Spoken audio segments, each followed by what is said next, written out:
Example पूछे एक तरह से पहले बात तो मोर्चेला हो गया आपका, मशरूम हो गया। मोर्चेला आता है एस्कोमाइसीट्स के अंदर, मशरूम आपके आते हैं बेसिडियोमाइसीट्स के अंदर, बट मोर्चेला एस्कोमाइसीट्स के अंदर आता है, तो ये तो नहीं हो सकता। अच्छा जी, फिर पेजिजा और स्टिंक हॉर्न, पेजिजा भी आपका एस्कोमाइसीट्स के अंदर आता है, तो ये तो नहीं हो सकता आपका। Puff ball and clave, puff ball और क्लेविसेप्स, देखो क्लेविसेप्स आपका एस्कोमाइसीट्स के अंदर आता है। पफ बॉल तो आता है बेसिडियो में, बट ये इसका एग्जाम्पल नहीं आएगा क्योंकि क्लेविसेप्स एस्कोमाइसीट्स में आ गया ना। आपसे सिर्फ बेसिडियोमाइसीट्स पूछा है ना क्वेश्चन में, बेसिडियोमाइसीट्स के एग्जाम्पल बताओ।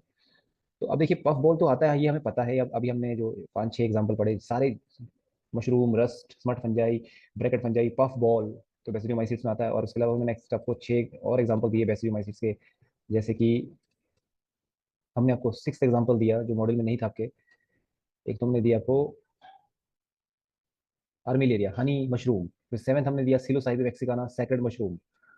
फिर आठवें नंबर पे हमने एग्जांपल आपको दिया बर्ड नेस्ट फंजाई, तो bird nest fungi is example of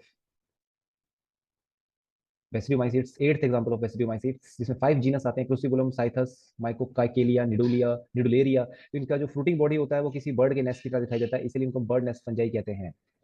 ठीक है, तो आप देख लीजिए ये एग्जांपल तो ना तो एनसीईआरटी में दिया है ना ही कहीं दिया है, तो मॉडल के अंदर, इस मॉडल में भी, हमारे मॉडल में भी नहीं दिया, तो इसीलिए नोट्स बनाना जरूरी होता है। तो what will be the answer of this question? Bird nest fungi and puff ball is answer. Clear? तो इसका मतलब आपको नोट्स बनाने ही पड़ेंगे, इससे क्लियर होता है। ग्रेट ग्रेट क्वेश्चन, इसमें कोई शक नहीं कि क्वेश्चन बहुत ही जबरदस्त है।